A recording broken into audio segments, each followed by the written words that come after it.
le vlog de mes vacances dans le sud que j'ai faites la dernière semaine de juillet. On est voilà mi-septembre, mais voilà bon, il est enfin là. Je suis désolé du retard, mais il est là. J'espère qu'il va vous plaire en tout cas.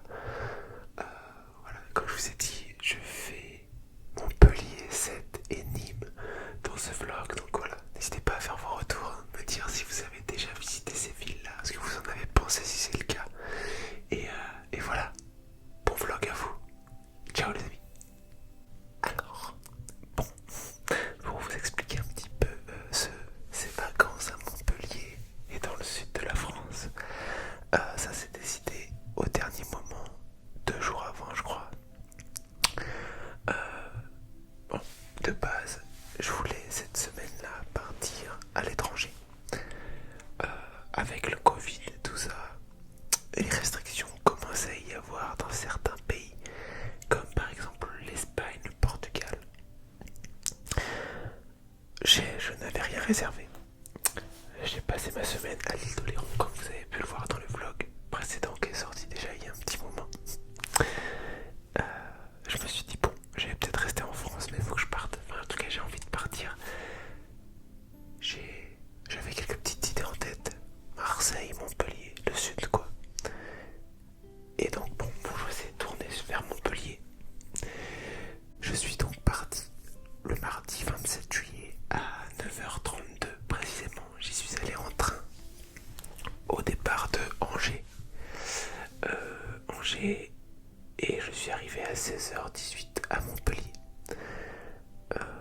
Bon, le train, pour vous montrer un peu le trajet, hein, il a fait Angers, Le Mans, donc il a monté. Après on était à Massy, donc à côté de Paris.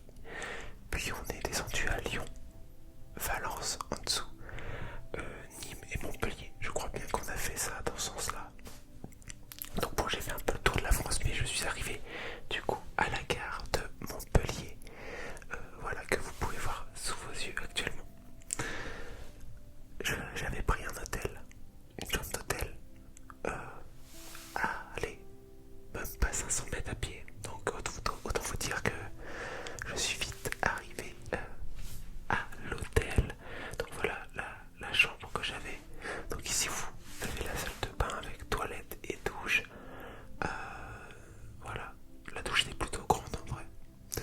Voilà, après on avait donc le lit, grand lit en fait, c'était 2 petits lits qui étaient collés, hein. On avait une petite télé que je n'ai même pas allumée, un petit frigo, une cheminée qui est fermée, et voilà, de quoi accrocher quelques vêtements. Voilà, il y avait des cintres plutôt pratiques pour accrocher les t-shirts, les polos, et voilà, j'avais un tout petit balcon, je sais même pas si on peut appeler ça un balcon, hein, qui donnait voilà, sur des arbres sur la rue en dessous. Bon, je suis ensuite, j'ai déposé mes affaires, je me suis changé, parce qu'au départ d'Angers il ne faisait pas très beau. J'étais en pantalon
Mais en tout cas, ça reste quand même un beau monument de Montpellier, je trouve.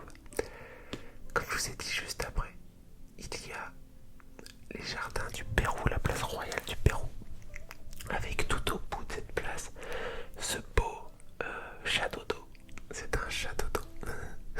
C'est un château d'eau.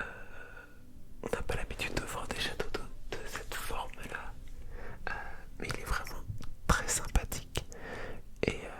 Et sur cette place, du coup, voilà, on a une statue de Louis XIV, si je ne me trompe pas, une statue de Louis XIV sur son cheval. On a devant ce château d'eau un petit peu d'eau, une petite, voilà, une petite étendue d'eau. Et derrière celui-ci, on a un aqueduc, donc l'aqueduc Saint-Clément, qui est un aqueduc de 14 km qui s'étend jusqu'à la ville de Montferrier-sur-Lay et Saint-Clément-de-Rivière. Donc voilà. Voilà, donc c'est un aqueduc on peut pas comparer au pont du Gard, bien évidemment, qui est bien plus petit. Mais voilà, c'est toujours sympa, je trouve, de voir des petits monuments comme ça qu'on n'a pas l'habitude de voir dans ma campagne. Donc c'était cool. Et voilà, la place un petit peu au complet depuis le château d'eau. Voilà, on voit donc au milieu la statue de Louis XIV, même si on la voit de loin là, sur son cheval. On voit l'Arc de Triomphe. On voit l'église Sainte-Anne au fond. Et voilà, comme vous voyez, c'est un parc, il y a des bancs, c'est assez ombragé. Donc c'est plutôt pas mal si vous voulez vous poser par exemple à l'ombre, parce qu'il fait, en tout cas quand j'y suis allé, il a fait très chaud à Montpellier, il a fait 27-28 toute la semaine où j'y suis allé. Voilà, après je vous ai pris quelques petits bâtiments qui y avaient à côté, rien d'incroyable. J'ai continué de me balader dans le centre historique un peu de Montpellier, qui est qui s'appelle l'Écusson. D'ailleurs vous verrez tout à l'heure, mais à Nîmes ça s'appelle aussi l'Écusson, le centre historique. Et voilà, l'Écusson, donc avec plein de petites ruelles, plutôt cool, plutôt sympathique. Vous pouvez retrouver des petits restaurants, des petites boutiques et tout. Et voilà, j'ai trouvé ça sympa, ces petits panneaux pour annoncer voilà, les différentes petites boutiques, comme un petit bar, un petit salon de tatouage, un salon de bijoux, des librairies, etc. En continuant de me balader, je trouvais que cette photo rendait plutôt pas trop mal, donc je vous l'ai mise. Voilà, un bâtiment qui était tagué un petit peu, enfin je savais pas trop ce que c'était, ou c'était une toile qui représentait un peu les fenêtres et tout, je ne savais pas trop, mais bon, je l'ai pris, je trouvais ça sympa. Ensuite, vous avez la tour de Babel, la tour de la Babote, pardon. La tour de la Babote, c'est un vestige d'ancien rempart de Montpellier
de touristes le premier jour et après m'organiser pour faire des journées un peu plus différentes.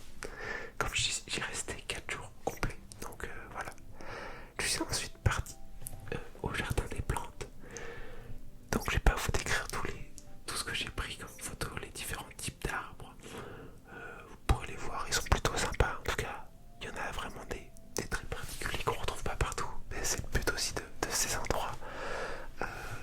Donc le jardin des plantes de Montpellier, qui est le plus vieux, le plus vieux jardin de France, si je ne me trompe pas. Attendez. Oui, voilà, c'est ça, c'est le plus ancien jardin botanique de France, parce qu'il a été fondé en 1593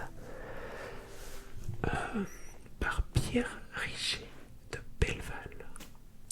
Voilà.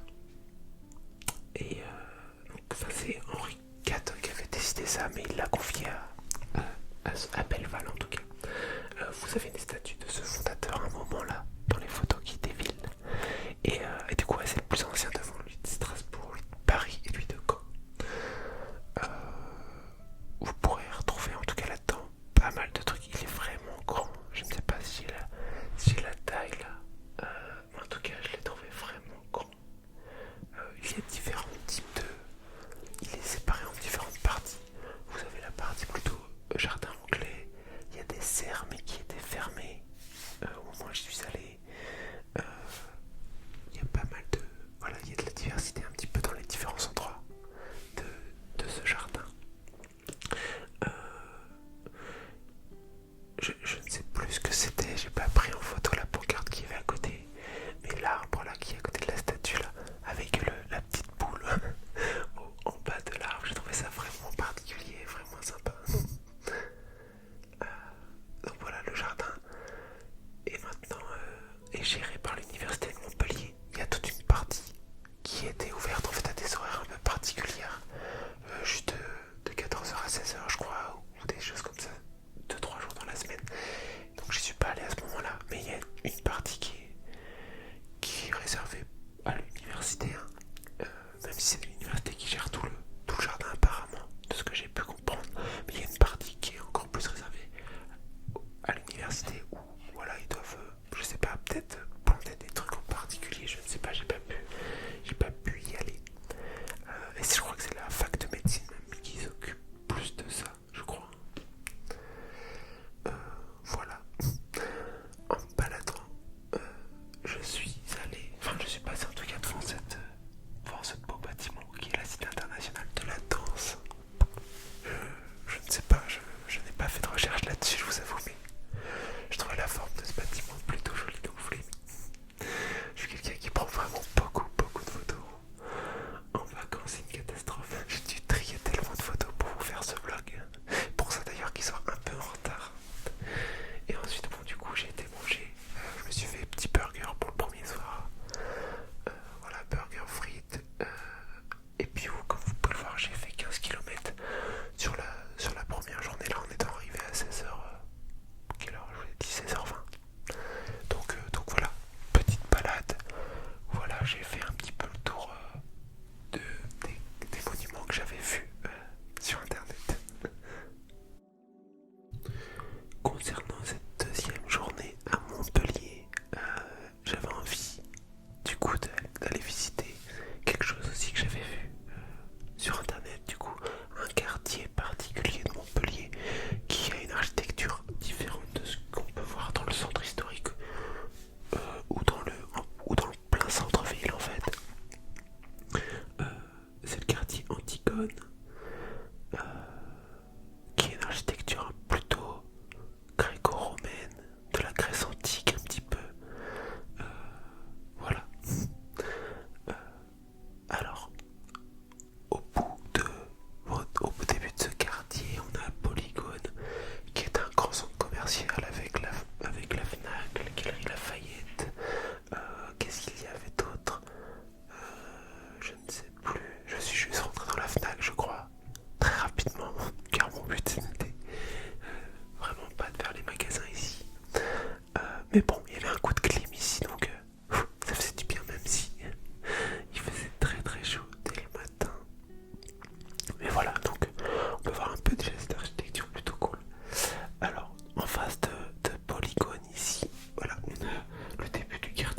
hexagone, donc avec cette grande porte un peu qui donne sur une place derrière. Et voilà, il y avait une place avec une petite fontaine, plutôt sympa. Il y avait un marché aussi. Voilà, donc là, le mercredi matin, il y avait un marché ici. Et il y avait quelques personnes quand même.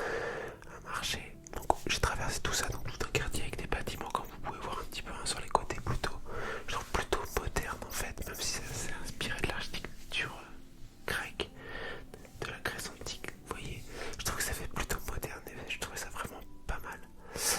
Voilà, et on arrive sur l'esplanade de l'Europe.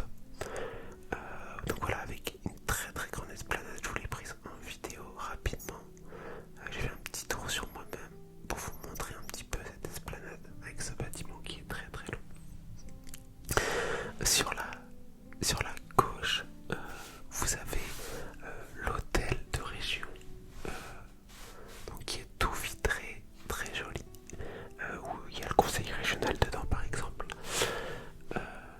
Au milieu, donc qui est en fait entre l'esplanade là que je vous ai montré et cet hôtel de région, il y a cette statue qui vous dit sûrement quelque chose. C'est une copie de la victoire de Samothrace que l'on peut retrouver si vous avez déjà été à Paris au musée du Louvre, en haut de l'escalier principal en fait. Quand vous êtes au Louvre, vous montez par l'escalier, vous tombez directement sur cette statue, cette sculpture grecque. Donc voilà, la victoire de Samothrace. Donc voilà, c'est une copie bien sûr, parce qu'elle est dehors, ça ne serait pas vraiment très intelligent de laisser une copie, enfin une œuvre d'art comme ça à l'extérieur. Sur la droite, en tout cas j'avais vu que c'était un bâtiment plutôt sympa, plutôt original, donc c'est un bâtiment avec 113 logements, je viens de voir ça. Et j'ai vu qu'en 2020 il a été le plus beau bâtiment résidentiel au monde. Donc voilà. Son petit nom c'est l'Arbre Blanc de Montpellier. Et j'ai trouvé ça plutôt particulier, mais bon, pas forcément très joli. Mais bon, il a été élu comme ça. Tant mieux pour lui. De l'autre côté, voilà, ça c'est une vue de l'autre côté de l'hôtel de la région. Voilà, avec différents drapeaux de France, de la région, du département, je crois bien les drapeaux européens aussi. Et voilà, et pour aller de ce côté-là, du côté du bâtiment de la région, voilà, j'ai traversé voilà, une petite plateforme où il y a cette petite rivière qui est le lait. Le lait, ouais, je pense qu'on dit le lait, L-E-Z. Donc voilà, le lait. Pas très loin d'ici, il y avait l'hôtel de ville après l'hôtel de région. Donc je me suis dit, je vais y passer pour voir un petit peu à quoi il ressemble. Et c'était un bâtiment aussi plutôt original. Voilà, donc qui était tout noir avec pas mal de vitres. Donc voilà, je l'ai pris juste sous cet angle-là. Voilà, je ne me suis pas aventuré. Il y avait toute une file d'attente parce que c'était un centre de vaccination. Donc j'ai fait vite. Et après, en fait, donc là j'étais plutôt vers le sud-est de Montpellier. Et j'avais vu qu'il y avait en fait au nord de Montpellier, tout au nord de Montpellier même, enfin, je ne suis pas sorti en fait de Montpellier, mais enfin, en fait en tout cas j'ai pas mal marché pour rejoindre tout au nord de Montpellier. Il y a un zoo qui est gratuit, donc un zoo qui a un accès gratuit, donc je me suis dit ben, pourquoi pas en profiter, il faut que je le passe sanitaire, je l'ai. Donc je suis allé au zoo de Montpellier et donc du coup j'ai beaucoup marché. Je vous ai pris quelques petites vidéos où j'ai traversé un mini parc.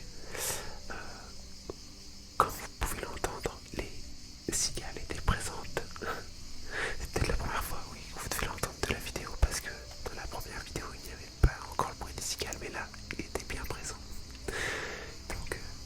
Donc voilà, juste avant le zoo, donc au nord de Montpellier, il y a la salle de hand de Montpellier. Donc un club qui joue en première division de hand.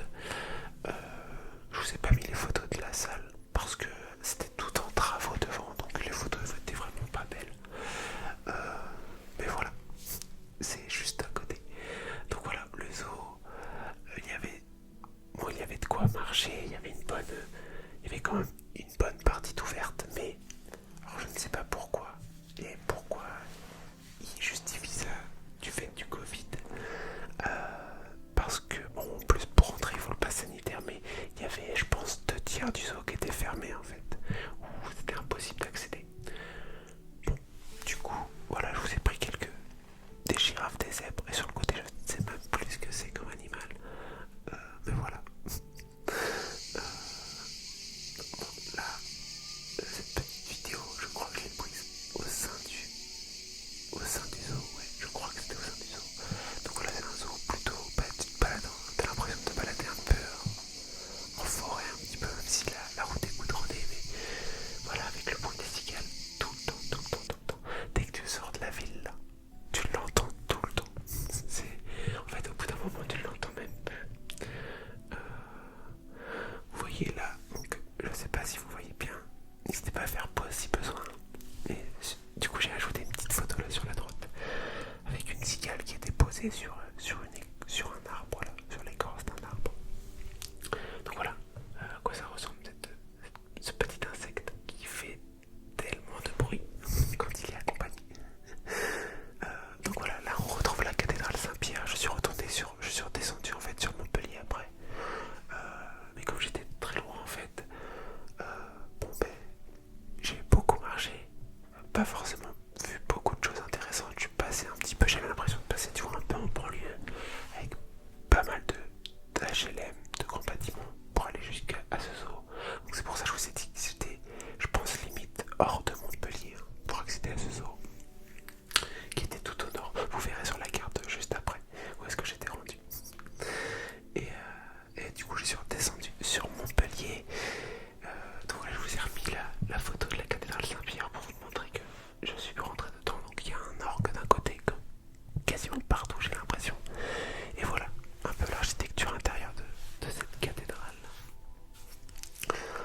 Puis je suis allé manger dans un resto italien en plein centre de Montpellier, des gnocchis au saumon, je crois bien. C'était vraiment pas mal, vraiment pas mal. Et en dessert, je sais plus ce que j'ai pris. Un gâteau au chocolat ou quelque chose comme ça, un fondant, je sais plus trop quoi. Je l'ai pas en photo. Et voilà. Et vous voyez, j'ai fait quasiment 30 km. Parce que alors, comme vous voyez, alors, je sais pas si ça sera peut-être un peu petit sur le côté là, mais en fait, moi je suis descendu donc tout en bas à droite, donc au sud-est de Montpellier pour aller dans ce quartier Antigone que vous pouvez voir. Je suis descendu pour aller jusqu'à l'hôtel de ville et ensuite je suis monté tout en haut pour aller rejoindre le zoo. Donc vous voyez un peu, hein, il y a toute une partie verte où il y a la forêt, où il y a le zoo. Donc voilà. Et ensuite je suis redescendu dans le centre de Montpellier. Donc voilà, pas mal de balades, je n'ai pas pris beaucoup de photos. Je profitais un petit peu. J'avais déjà pris énormément de photos la veille. Donc voilà, je suis passé devant le CNRS, Centre de Recherche, Centre National de Recherche Scientifique. Je suis passé devant plein de trucs, mais voilà. Je suis repassé devant les monuments en question. Je vous ai déjà présenté la veille, mais je ne savais rien de vous le remettre aujourd'hui. Concernant le jeudi, donc le jeudi 29 juillet, je suis parti en direction de Sète.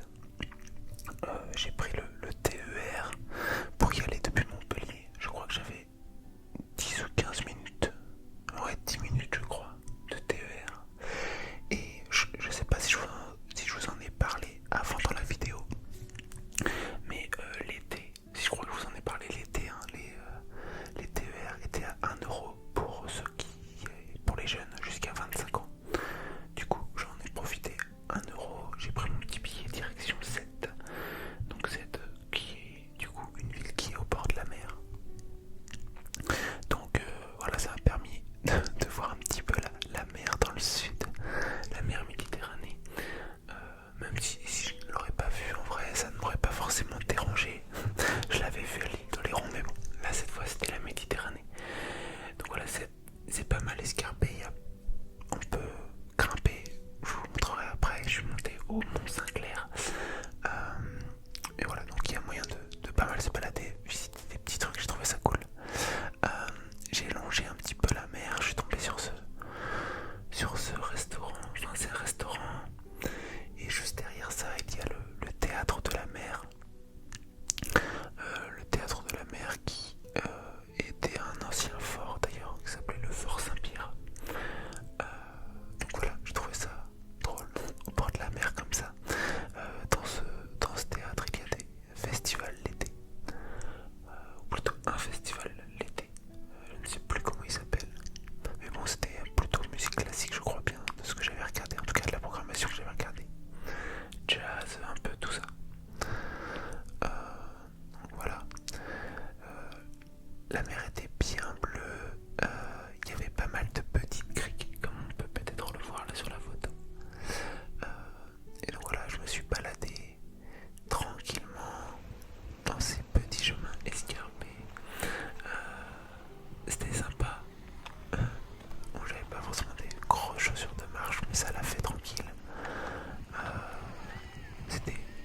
soir entre 17h et 18h, je crois que j'étais à la plage à ce moment-là.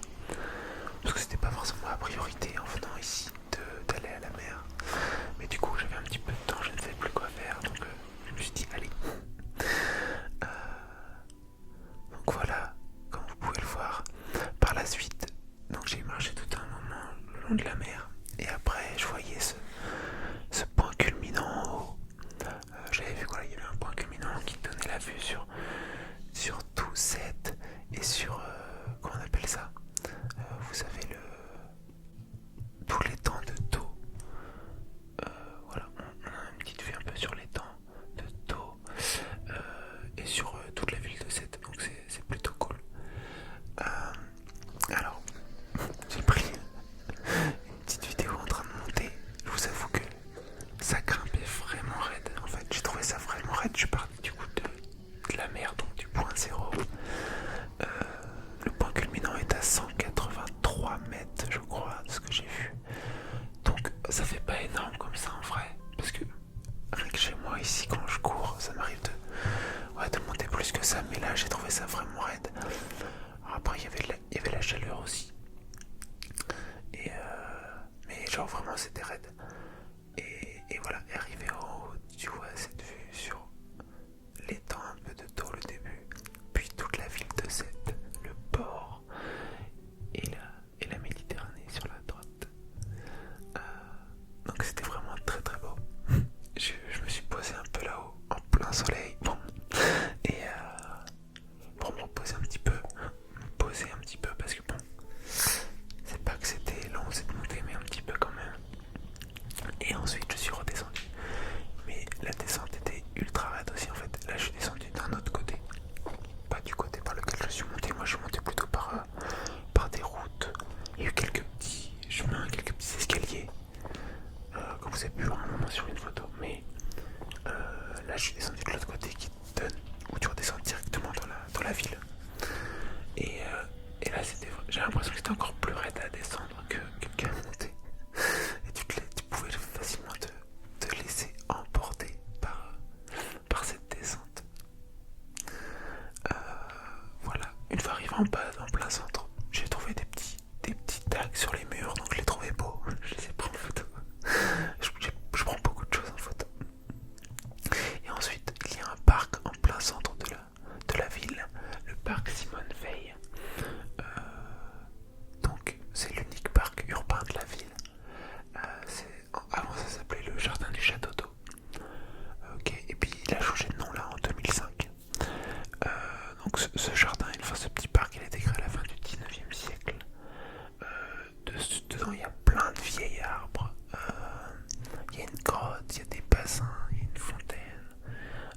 Il fait 1,6 hectares. Et donc voilà, il y a des palmiers, il y a un petit peu de tout. Donc vous voyez cette sorte de grotte, on y avait accès, donc j'y suis allé un petit peu. Moi j'ai pris une vidéo très rapide, ça tourne vite un peu. Je vais peut-être la ralentir, mais il y avait des gens qui arrivaient juste derrière. Voilà, un palmier encore. Je sais pas trop ce que c'est ces grosses feuilles. Ça fait penser un peu aux feuilles de bananier. Non, je sais plus. Enfin, ça fait penser un peu à des feuilles d'arbres plutôt exotiques. Ici, on a le palais consulaire. Voilà, dans la ville de Sète, il y a un petit... comment on appelle ça? Bah, il y a une rivière qui passe en plein milieu. Alors, je sais plus le nom. Un petit canal, je sais plus le nom de ce canal. Canal de la Pérade, voilà. Et donc dessus, il y a ces petites barques un peu comme à Venise. J'ai trouvé ça sympa, cette couleur orange et verte, ça ressortait bien. Donc voilà. Je suis resté jusqu'au soir. J'ai pris le dernier TER qu'il y avait pour rentrer. Je crois que c'était 21h50, je crois. Je suis pas sûr, ou 20h50. Et donc du coup j'ai mangé là-bas. J'ai mangé voilà, une petite moule marinière frite. Très bien, avec en dessert un petit café gourmand. Donc il y avait un brownie, panna cotta, une mousse au chocolat et une crème brûlée, je crois bien. Et un café. Et vous voyez sur la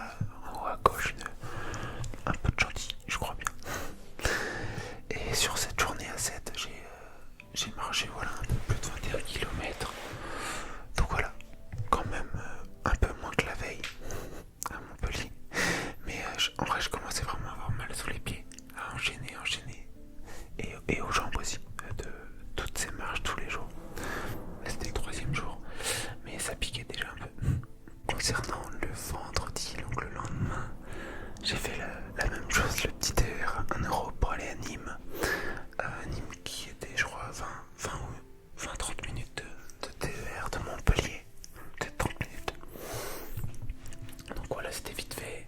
Parti le matin, vers 9h par là. Donc t'arrives vite à Nîmes. Et là du coup, une nouvelle ville que j'ai pas encore visitée. Donc j'avais fait un petit peu mon petit programme. Des choses que je voulais voir principalement sur cette journée. Et après, comme j'avais un peu de temps, je me suis un peu baladé tranquillement. Donc quand t'arrives à la gare de Nîmes, juste en face tu as le square Feu Cher. Donc avec petit plan d'eau. Et tu arrives sur la fontaine Pradier qui est celle-ci. Donc là qui rend bien. Il y a un beau ciel bleu derrière. Donc c'était plutôt joli. Et juste à côté, ouais c'est pas loin en fait, tu as les arènes de Nîmes. Les arènes de Nîmes avec ce petit toréador, c'est ça ouais, ça s'appelle comme ça, toréador. Devant cette petite statue. Donc j'ai pris une photo, j'ai demandé à quelqu'un de me prendre en photo. Et donc ce que j'avais prévu de faire en fait, j'ai vu qu'il y avait des sortes de packs pour visiter. Donc moi j'ai pris le pack, je sais plus comment il s'appelle, mais il y avait les arènes de Nîmes, la maison carrée, comment elle s'appelle cette tour, la tour Magne, et le musée de la Romanité. Voilà, c'était un petit lot qui contenait ces 4 visites. Donc j'ai commencé directement par les arènes de Nîmes. Les photos au moment des arènes, le ciel est un peu gris, je vous avoue. Les nuages se sont un petit peu levés pour ce début de journée, mais ça a vite disparu et le ciel bleu a vite refait son apparition. Donc concernant les arènes de Nîmes, elles ont été construites à la fin du 1er siècle après Jésus-Christ. Ça fait partie des monuments romains les plus célèbres de France. Il est plutôt bien conservé en vrai. C'était une arène qui pouvait contenir plus de 20 000 spectateurs, qui peut toujours, plus de 20 000 spectateurs, où dedans il y avait des combats de gladiateurs, des combats d'animaux. La façade fait 21 mètres de haut, 133 mètres de long et 100 mètres de large. Donc c'est symétrique et ça ressemble un peu au Colisée de Rome en Italie. Sauf que le Colisée est beaucoup plus grand. Dans le musée que j'ai fait, du coup le musée de la Romanité, que j'ai fait, que vous verrez là sur la fin de la journée, il y a des maquettes des deux arènes, donc le Colisée et les arènes de Nîmes. Et on voit que la maquette est beaucoup plus petite sur les arènes de Nîmes. Donc voilà, je suis monté tout en haut, j'ai fait une petite vidéo tranquille, je suis redescendu un petit peu. En vrai, la visite est compliquée, je trouve, compliquée. Il n'y a pas forcément de sens à suivre. Je pouvais prendre, il y avait une application pour pouvoir visiter plus facilement les arènes. Mais en vrai, j'ai tourné, j'ai trouvé un peu ce qu'il y avait à voir. Donc ça va, je me suis quand même débrouillé. Je suis rentré, il y a 2 petits espaces. Il y a un espace qui s'appelle le quartier des gladiateurs, où il y a une petite présentation des armes, des costumes utilisés. Il y a des vidéos avec des démonstrations de combats pour voir un petit peu à quoi ça ressemblait à l'époque. Et il y a une deuxième partie qui s'appelle les couleurs des corridas, qui représente cette tradition. Je suis pas fan de la corrida. Je suis passé vite fait, j'ai pas regardé, il y avait pas mal de vidéos, j'ai pas regardé. Je vous ai pris en vidéo photo les tenues des matadors, des toreros. Et voilà, puis j'ai pris la petite photo du taureau. Voilà. Je me suis baladé un petit peu en sortant de Sarano, je me suis un peu baladé dans Nîmes. Je suis passé dans le quartier historique, un peu le centre. En fait, moi je suis resté un petit peu je me suis pas trop éloigné de Nîmes. La plupart de tout ce que je voulais voir était un peu dans ce quartier. Donc le centre-ville un peu historique qui s'appelle l'Écusson, comme à Montpellier. Avec des petites ruelles sympas. Et je me suis dirigé vers les jardins. Vers les jardins de la Fontaine. Les jardins de la Fontaine. Donc belle petite porte d'entrée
bouge un petit peu, ça grimpe un petit peu.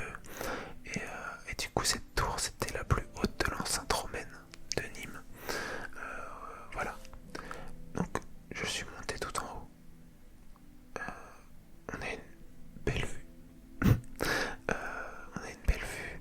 Je vous ai donné un peu le tournis d'ailleurs en montant là dans les escaliers. Je suis désolé. Et arrivé en haut, voilà, on a une belle vue. Bon, les nuages étaient présents, mais bon, on a quand même une belle vue où on peut retrouver un petit peu la maison carrée, les arènes. On peut essayer de chercher un petit peu. Il y a un petit plan devant nous quand on arrive en haut pour savoir où sont situés chaque monument. En redescendant de cette tour, je vous ai repris un petit peu des photos des jardins, dont celle-ci que je suis plutôt fier, là, que je trouvais plutôt sympa, une sorte de petite grotte. Il y a le palmier, tout est un peu, pas mal de verdure. Je trouve ça vraiment joli. Et on arrive devant le temple de Diane qui se situe dans le jardin. Enfin, dans les jardins plutôt. De ce que j'ai vu, en fait, on ne sait pas trop à quoi ça servait. Quelle était vraiment l'utilité de ce temple. De ce que j'ai vu, apparemment ça aurait pu être une bibliothèque, un monastère. Ça a eu plusieurs fonctions au fil des années, au fil des époques, mais voilà, je trouvais ça plutôt joli. C'est pas mal détruit. Il est pas mal détruit, mais il fait partie des monuments historiques. Donc voilà.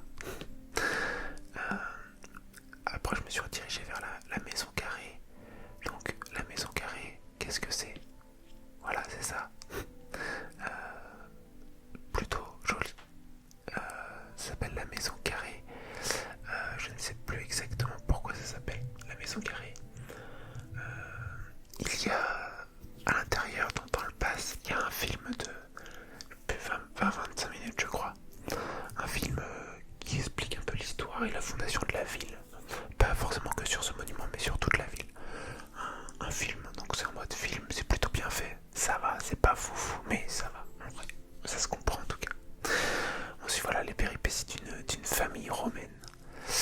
Donc en fait, c'est plutôt pratique de comprendre un peu la création de la ville et la fondation. Donc, donc ce monument, il est entièrement conservé, il n'est pas détruit, il est plutôt très très joli, je trouve. Elle est dédiée, cette maison carrée, au petit-fils adoptif de l'empereur Auguste, qui s'appelle Caius Lucius César. Au début, ce temple-là, c'était le centre de la vie publique. Voilà.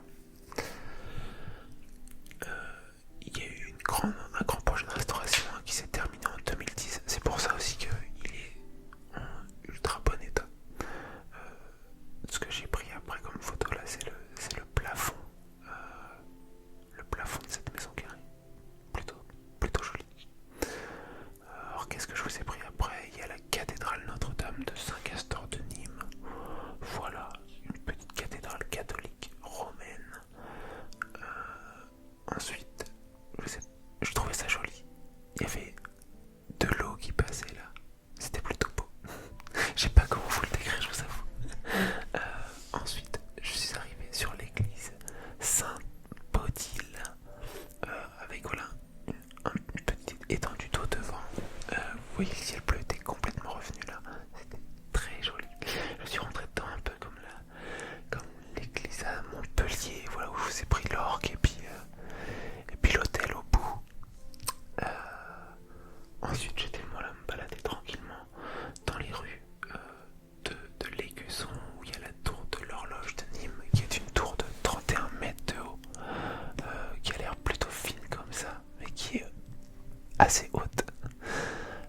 Et ensuite, je suis rentré dans le musée de la Romanité. Je vous ai mis quelques photos, je ne vais pas forcément toutes vous les décrire, mais j'ai commencé par faire l'exposition temporaire qu'il y avait, donc qui s'appelait l'empereur romain, un mortel parmi les dieux. Voilà, qui était autour de Auguste. Donc Auguste, qui était le premier empereur romain. Quand je vous ai dit juste avant là, concernant la maison carrée, elle était dédiée au petit-fils adoptif de l'empereur Auguste. Donc voilà, on retrouve le même personnage.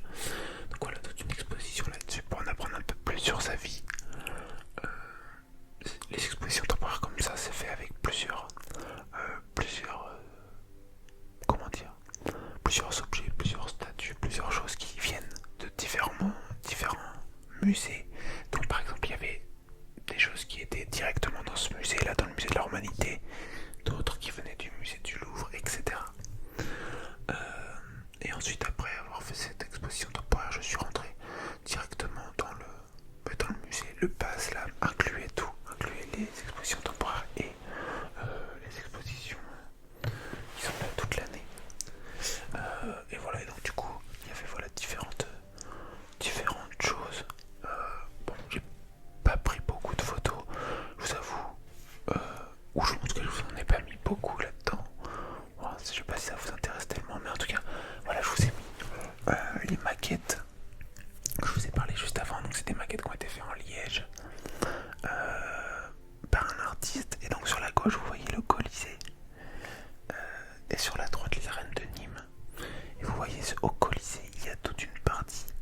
On a l'impression que si on prend la partie centrale, ça ressemblerait aux arènes de Nîmes. Mais si on rajoute toute la partie sur le côté droit là, bah ça fait que le Colisée est beaucoup plus grand que les arènes de Nîmes.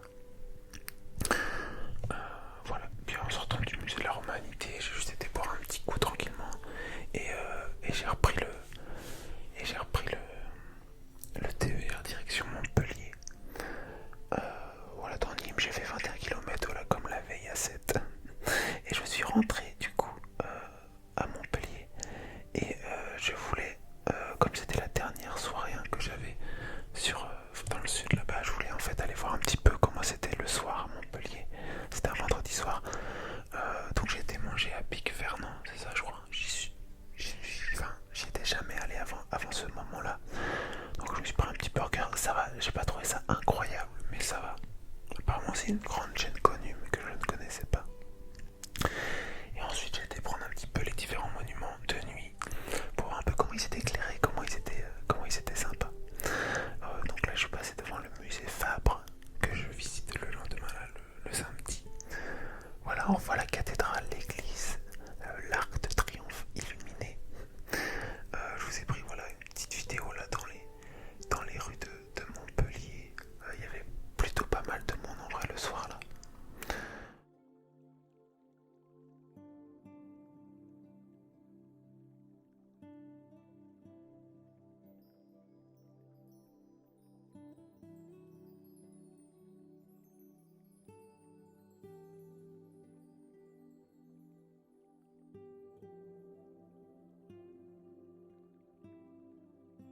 Et après je suis retourné sur la place de la Comédie, donc la grande place centrale de Montpellier.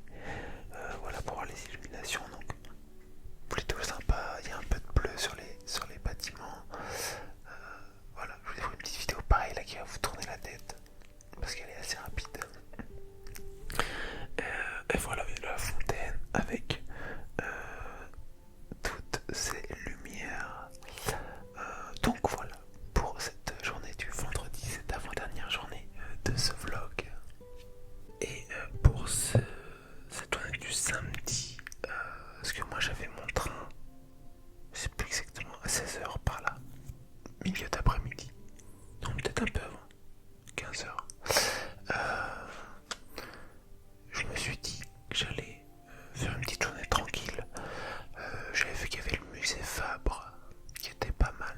Je me suis dit allez, je vais faire le musée aujourd'hui. Le matin, tranquillement, j'étais me poser à la promenade du Pérou. Tranquillement, j'ai refait un petit bout du jardin des plantes. J'ai regardé un petit peu les Jeux Olympiques sur mon téléphone. Je me souviens, j'ai regardé la finale du judo français par équipe là contre les Japonais. J'ai regardé ça.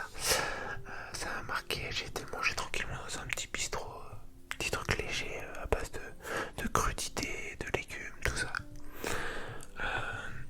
Et ensuite, du coup, j'ai fait le musée Fabre. Alors, j'ai le petit livret là du musée sous les yeux que j'ai eu pour m'aider dans ma visite. Et il faut savoir que je l'ai fait assez vite. Je l'ai fait assez vite ce musée parce que je ne voulais pas être en retard pour mon train, bien sûr. Fallait que je repasse à l'hôtel où j'avais laissé ma valise le matin. Mais bon, comme je vous ai dit, l'hôtel est à 5 minutes à pied de la gare, donc en soi, ça va, j'ai plutôt quand même pu profiter du musée. Alors, le Le musée Fabre, une place unique dans la constellation des musées français et européens. Le musée de Montpellier, créé en 1825, grâce à la volonté de son fondateur, le peintre néoclassique François-Xavier Fabre, compte parmi les plus belles collections publiques françaises, sans cesse enrichies grâce à des donations ou des legs de collectionneurs et artistes avisés. Fabre, Valdo, Bruyas, Bonnemel, Cabanel, Basille. Pierre Soulages a récemment témoigné de son attachement au musée Fabre et à la ville de Montpellier par un don remarquable. Des œuvres de sa collection permettant un aperçu de l'ensemble de sa carrière depuis 1951 jusqu'à 2012. Cette manière inhabituelle de se constituer est à l'origine de son identité singulière dans le paysage muséal français. Donc voilà, moi je vais pas tout vous lire. Il y a environ 300 000 visiteurs par an en moyenne. Et il y a 9000 mètres carrés de musée. Il y a pas mal d'espaces. Il y a un espace plutôt moderne, il y a l'espace Soulages, il y a l'espace Renaissance, néoclassicisme, moderne, contemporain. Voilà, il y a plusieurs espaces dans le musée. Tu suis tranquillement le plan et tout se fait facilement. Ce que j'aime bien aussi dans le musée, c'est que là il faisait encore une fois très chaud. Il y a la clim et c'est surtout très calme. Quand t'es en ville là comme ça, il y a tout le temps du bruit, des gens. Tu rentres dans un musée, déjà là il y avait très peu de personnes, donc c'était agréable. Et c'était calme en fait. Les gens parlent tout bas quand ils parlent ou ils chuchotent limite. Donc c'est très calme, ça te permet de te reposer et de te mettre un peu dans une ambiance un peu tranquille, posée, découpe. Enfin, comment dire, tu ne penses plus à ce qu'il y a autour et vraiment, c'est vraiment, moi j'aime bien les musées. Bon voilà, j'ai pris quelques petites photos, je vais pas vous décrire quelle époque c'est, d'où je n'ai pas envie de refouiller mon livret là de musée, mon petit guide. Mais voilà, il y a quelques petites salles, il y a des grandes salles, il y a des statues. Là je vous ai pris, il y a Courbet, Gustave Courbet, c'était un nom qui me parlait. Donc je me suis dit, allez, je vais vous prendre quelques cadres de lui, quelques peintures, il y en avait pas mal de Gustave Courbet. Voilà. Là on est plutôt sur du moderne avec bon voilà des peintures très simples. En vrai il y a pas mal de, il y a dans tout l'espace moderne, il y a pas mal de peintures où en fait le tableau il est genre uni, genre toutes la même couleur ou juste des petits traits de temps en temps. Et comme là le bleu derrière, enfin vous voyez il y a pas mal de tableaux comme la Soulages, hein, donc Pierre Soulages. Il y a pas mal de tableaux comme ça plutôt ultra simples. J'ai trouvé ça sympa aussi. Donc c'est un collage hein, de cartes routières sur une toile d'André Pierre Arnal. Je sais pas comment il a eu cette idée là, mais voilà, c'est simplement des cartes routières qu'il a collées les unes sur les autres à côté. Et voilà, ça a formé cette petite toile. Donc voilà, bon, je vous ai pas mis plus de photos parce que bon, je ne voyais pas forcément l'intérêt de vous présenter tout ce que j'ai pu prendre en photo à ce musée, mais j'ai trouvé ça plutôt sympa. Même si j'ai dû faire la fin plutôt rapidement, parce que j'avais peur d'être en retard, mais alors qu'en fait j'étais très large. Mais voilà. Merci d'avoir regardé ce vlog, j'espère énormément qu'il vous aura plu. Si c'est le cas, n'hésite pas à me le dire en commentaire et me dire si tu veux des vlogs les prochaines fois que je pars en vacances. Bon, c'est un format qu'il faut que